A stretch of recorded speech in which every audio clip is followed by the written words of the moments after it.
Good morning, everyone, and welcome to my YouTube channel, J.E.M.E.D. This morning, we will be gemmed up under the theme, the blessing of the Passover. And we would be looking at Exodus chapter 12, and it reads, The Lord said to Moses and Aaron in Egypt, This month is to be for you the first month of your year. Hallelujah. Irrespective of what this month ought to be for you, the first month of your year. When the Lord gives you that assurance, rest assured, if you follow through with what He is asking you to do, this would be the month of your freedom. This would be the month of your breakthrough. This would be the month of your favor. This month shall be the first month of your new year, of your new beginning, of your new birthing. Our Father is faithful. So let's see what happens. We know that first He explained, He shared the season, and then after He goes into what is needed for the fulfillment of the season. So let's continue to read. Tell the whole community of Israel that on the 10th day of this month, each man is to take a lamb for his family, one for each household. If any household is too small for a whole lamb, they must share one with the nearest neighbor, having taken into account the number of people there are. You are to determine the amount of lamb needed in accordance with what each person will eat. So we see here that yes, it is the month, the beginning, right, of the year for the people. And then there is the instruction of one lamb per household. But as we know, in the body, there are individuals who are able and individuals who are not able, irrespective of the Father is pursuing that individuals consider their neighbors. The heart for people is still there. It is still there. So it's not a matter of making sure I am ready and I am equipped and it is about me. This is my month. This is my year. What about the other people that can also benefit but may not have the resources to follow through with what the Lord is saying? This is your month. When the Father says to you, I am going to give you freedom, I am going to give you breakthrough, are you also considering who else can be a beneficiary? Are you also considering the kingdom, His kingdom?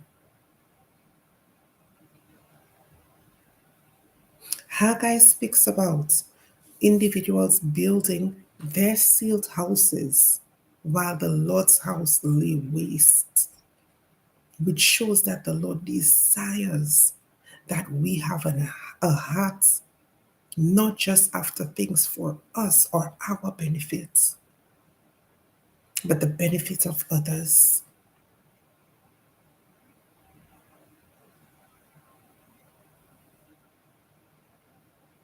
Are you sharing? Are you open to share? When your abundance occurs, are you looking for who is in need? The word says, whatsoever you do to the least of my brothers, that you do unto me. This is your time. This is your season. But are you selfish about it? There is a blessing that comes with the obedience, and there is the blessing that comes with a heart for others. The word does say, love covers a multitude of sin.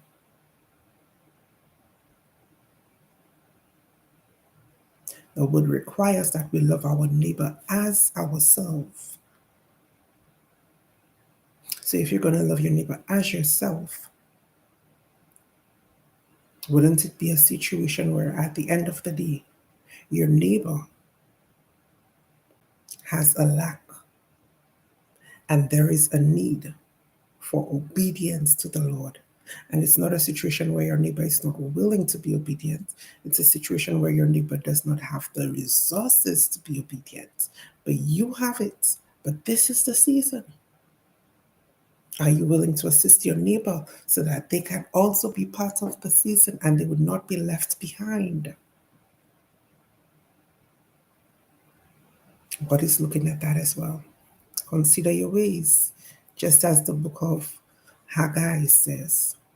Consider your ways. Channel, consider your ways. You consider your ways. Let's continue to read.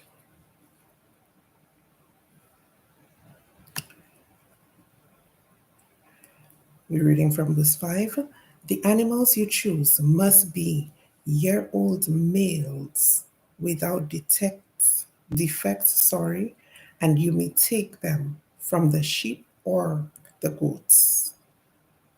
Take care of them until the 14th day of the month, when all the members of the community of Israel must slaughter them at twilight.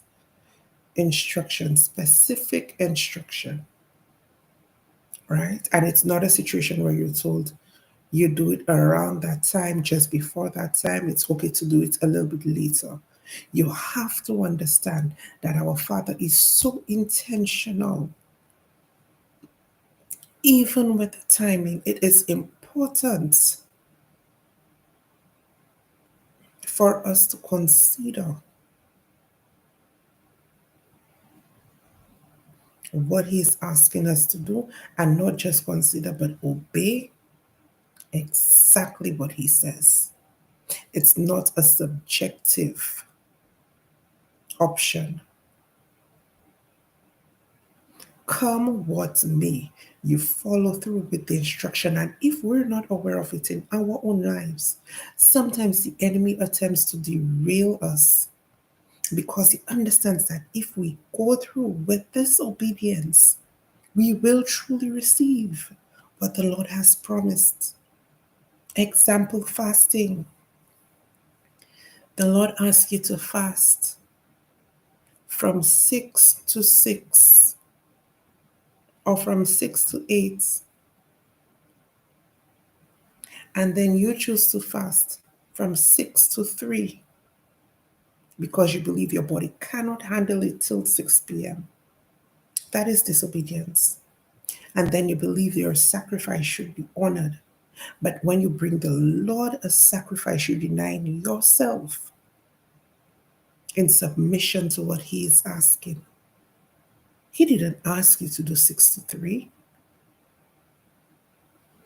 What is it that the Lord is asking you, and you're thinking that at the end of the day, it's negotiable and you can do it your way? When He is intentional, even when He said the lamb had to be 1 year, the lamb, right? So that would be either the goat or the sheep. There is purpose with it, because later on we would see in the chapter that it's the first of the sons, all right, that got affected by the final plague. So because our Father is so intentional and things seem to be respective, there is a direct correlation. We cannot do things how we want. It's not about what we think is the best. His ways are not our ways. His thoughts are not our thoughts. They are higher. So it's high time we get off the high horse, the self centered high horse, and submit to Him. High time.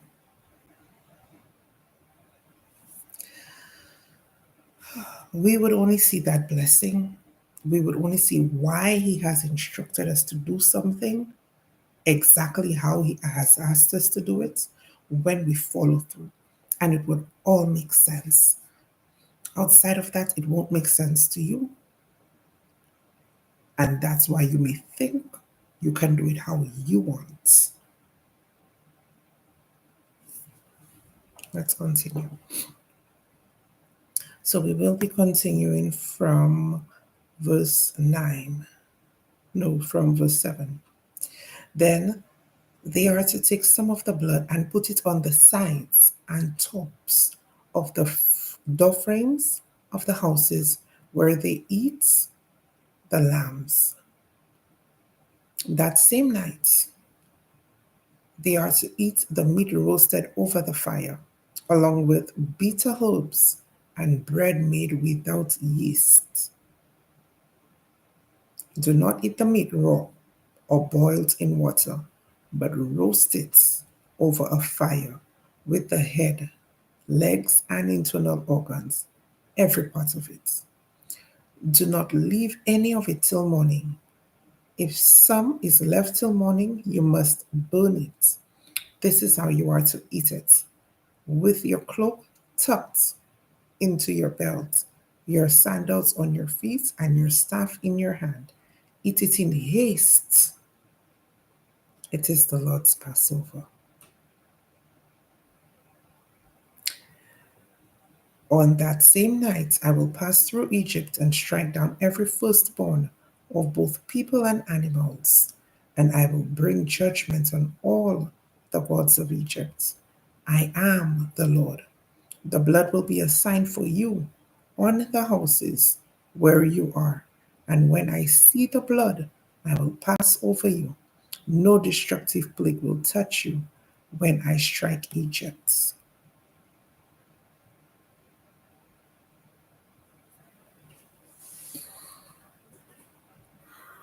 At the end of the day, our Father had a plan in place to ensure that you don't fall a victim. Currently, there is so much going on. When we look at the world, it begs that we question certain things. When we look at the number of issues that have been happening with flights, some actually complete crashes. A number of them were the wing of planes caught on fire, but thankfully no one was hurt. Is the Lord giving you instruction so that you would not be part of destruction? Your disobedience would cost you. Are you willing to pay the cost through obedience so that you would be saved?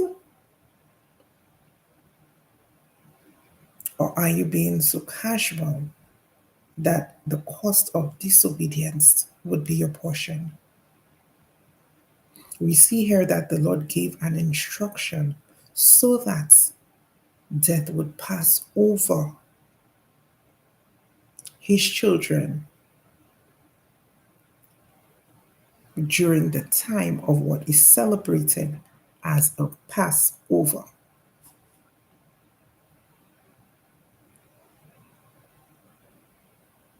There was a celebration that started before. So then they had to eat the roasted meats and leave nothing behind because they were about to leave as well and they would have been leaving nothing behind. This just seems so symbolic. And they were celebrating before So there was that feast of eating. And this celebration, so many times we have to celebrate, right? Before. And that's why the word clearly says, enter into his gates with thanksgiving and into his courts with praise. So we're thanking him. You don't need to see it, but you need to believe it. And you need to have faith. And that's why without faith, it is impossible to please God. It is your faith that opens the door. It is the faith that you have that makes the payment for what the Lord has to give you, and it's waiting there. Your faith is that key. And if you believe it, you would start thanking and praising Him for it. If you believe it, you will start thanking and praising Him for it.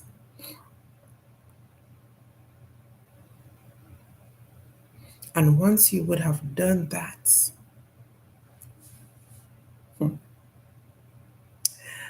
it would have been that open window, that open door, not even window, because the window is a little bit too small. You probably would have to jump and go in. A little bit more effort is required for the window. But it literally prepares the way for what is to come. So we're going to see here that with the Israelites, after the period of celebration and obedience with the blood, there is a Passover, but they're not under that destruction. But that protection is also going to be a provision for them. And the lack of protection with the enemies is going to be the door for them, for what the previous chapter spoke of, where they're thrusted out of Egypt, thrusted to the freedom. Aren't you excited about being thrusted to your breakthrough, thrusted to your freedom? Our Father is a good God. May we wait in anticipation and excitement, and may we wait knowing that His word shall come to pass. And once it comes to pass, we share that testimony. There is a legacy that remains. It is worth it to be obedient, and not obedient how we want, but obedient how our Father have asked us to be. Obedience is better than sacrifice. It doesn't mean that sacrifice is not needed, because we also need to give our Father a sacrifice of praise. So we see here with the Israelites, there was obedience and there was sacrifice. And there was a celebration before. You don't have to wait to see the result to celebrate. You praise Him in advance. That is faith, and that pleases Him. Anyone who has a child or a family member and that person pleases you and brings such joy to your heart, you are moved to not just do what that person may probably need or want, but to even exceed it. Far less for our Heavenly Father. He literally says that faith pleases Him, and without faith, it is impossible to please Him. Understand what pleases your Papa.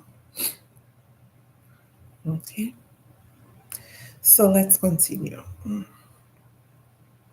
We're continuing from verse 14. This is a day you are to commemorate, for the generations to you shall celebrate it as a festival to the Lord, a lasting ordinance. For 7 days you are to eat bread made without yeast. On the first day, remove the yeast from your household. For whoever eats anything with yeast in it from the first day through the seventh day must be cut off from Israel. And I can understand why it is said to remove anything with yeast from your household. Because while the issue is not so much yeast being in the household, but someone eating something with yeast in the household, one must pay attention to the fact that sometimes we forget. I have at times forgotten. So I know, for example, I know that I'm fasting, I'm on a fast, and I get caught up in a situation or I get caught up in a conversation, I get caught up at home doing stuff, and then I suddenly feel for something, and then I choose to munch. And as I'm biting, I'm remembering I'm supposed to be fasting. So, just in case forgetfulness may be your portion and it may interfere with your obedience, not intentionally, even with it being unintentional, but it's still disobedience. So, just in case there may be interference with your obedience, it's better to remove the yeast from your home. Okay, so let's continue.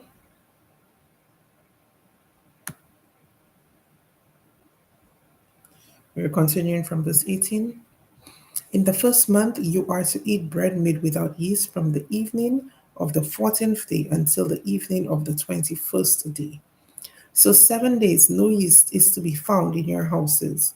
And anyone, whether foreigner or native born, who eats anything with yeast in it must be cut off from the community of Israel. And when you're cut off from the blessing. Eat nothing made with yeast. Wherever you live, you must eat unleavened bread. Then Moses summoned all the elders of Israel and said to them, go at once and select the animals for your family and slaughter the Passover lamb. Take a bunch of hyssop, dip it into the blood in the basin, and put some of the blood on the top and on both sides of the door frame. None of you shall go out of the door of your house until morning. Remain in your protective place at the end of the day, is what the verse is saying. We are continuing in verse 23. When the Lord goes through the land to strike down the Egyptians, he will see the blood on the top and sides of the doorframe and will pass over that doorway, and he will not permit destroyers to enter your houses and strike you down. Now, I think this is important because I grew up always believing that, yes, the Lord knows everything already. So I don't necessarily need to follow an instruction, he still knows. But what we see here is that the Lord works with systems and methods. So, yes, he still knows where the Israelites are, he knows who's in there, but he's still saying, put the blood as a marking, and then I will not strike that place down. The Lord follows through with systems. Even when it looks at this, even when we take a look at how things happen, operates with the sun and the moon, how things operate with heaven and the gates. It's not a situation where God will just stay and say, okay, sun, come out. And the sun comes out. Sun, step down. Let there be rain. He put a system in place. That's why when you look at things, it can be calculated when you look at the evaporation and then the cumulus clouds. Like there is a system, a method. Our Father works with systems. So when He gives you an instruction to do something, you don't need to say He would still just do it. He is working with a system. We need to be obedient. Our bodies itself is a system.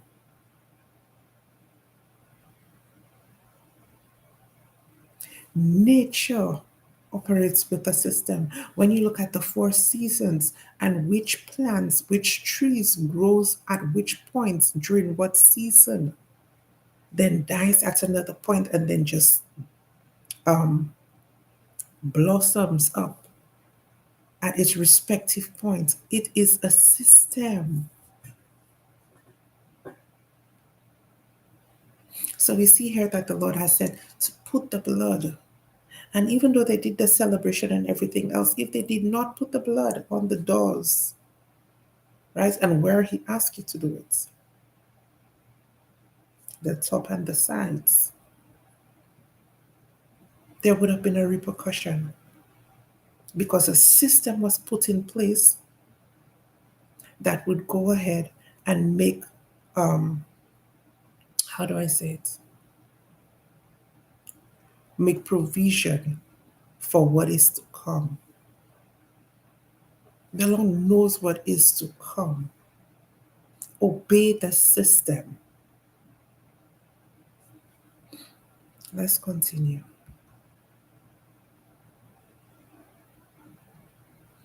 Verse 28, we continue from verse 28. The Israelites did just what the Lord commanded Moses and Aaron. At midnight, the Lord struck down all the firstborn in Egypt, from the firstborn of Pharaoh who sat on the throne to the firstborn of the prisoner who was in the dungeon, and the firstborn of all the livestock as well. Pharaoh and all his officials and all the Egyptians got up during the night, and there was a loud wailing in Egypt, for there was not a house without someone dead. And we know one of the hardest things one can experience is the loss of a loved one, the loss of something dear. And the firstborn was always something dearest. When someone would have had that first child, right, that they've been waiting for, you pass the legacy on to, there is something, there is this excitement when you have your first. Most times, persons are so much more careful during that time. You don't want anyone touching that first child. You want to make sure by the first time you hear a cry, you run because you're also not too used to it. There is so much care given with the first. Sometimes no, it's not necessarily the same with everyone, but I'm just speaking in general, what most times happen. Now, for the firstborn to be struck down for everyone, that is a pain. So we see what's going on here. Let's continue from verse 37. The Israelites journeyed from Rams. Hold on, I think I went to ahead of myself. Okay, verse 31. During the night, Pharaoh summoned Moses and Aaron and said, up, leave my people, you and the Israelites, go, worship the Lord as you have requested. Take your flocks and herds as you have said, and go, and also bless me. Go and also bless me.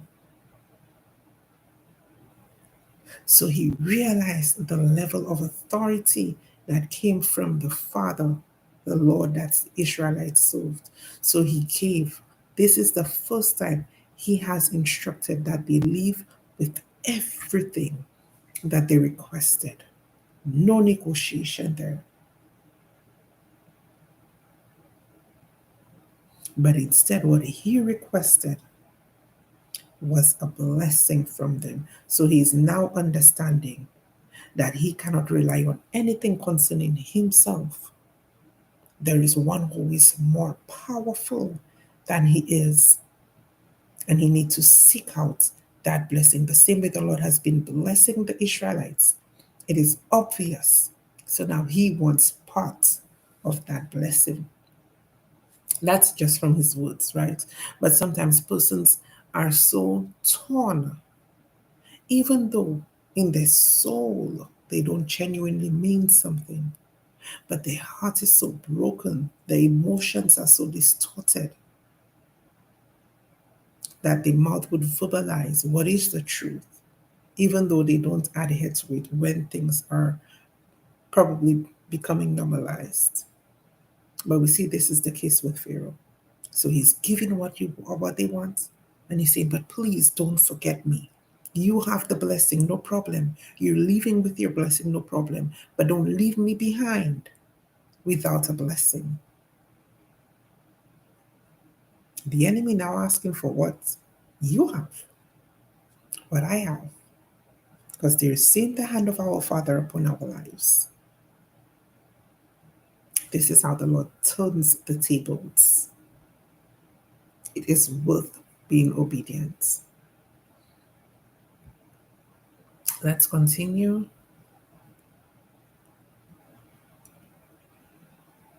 We're continuing from verse 33.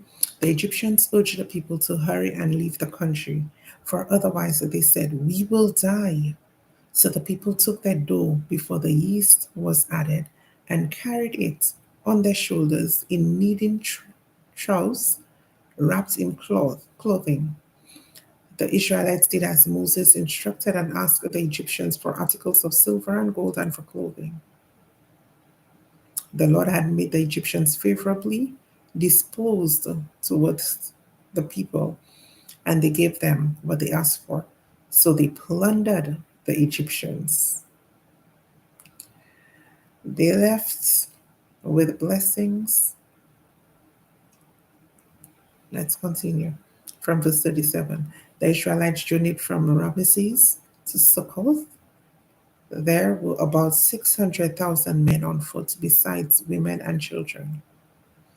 Many other people went up with them, and also large droves of livestock, both flocks and herds, with the dough the Israelites had brought from Egypt, the big loaves and of unleavened bread. The dough was without yeast because they had been driven out of Egypt and did not have time to prepare food for themselves.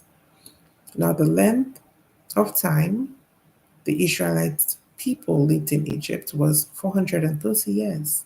At the end of the 430 year, to the very day, all the Lord's divisions left Egypt, because the Lord kept his vigil that night to bring them out of Egypt. On this night, all the Israelites had to keep vigil to honor the Lord for the generations to come. The Lord said to Moses and Aaron, "These are the regulations for the Passover meal. No foreigner may eat. Any slave you have brought may eat it after you have circumcised them. But a temporary resident or a hired worker may not eat.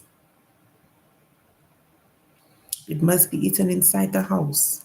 Take none of the meat outside the house. Do not break any of the bones. The whole community of Israel must celebrate it. Unity. The whole community must celebrate. A foreigner residing among you who wants to celebrate the Lord's Passover must have all the males in his household circumcised. Then he may take part, like one born in the land. No uncircumcised male may eat it. The same law applies both to the native born and to the foreigner residing among you. All the Israelites did just what the Lord had commanded Moses and Aaron. And on that very day, the Lord brought the Israelites out of Egypt by their divisions. Favor of the Lord. Blessing of the Passover. Instruction of the Passover. What is it that the Lord is instructing you to do? The blessing comes with the obedience.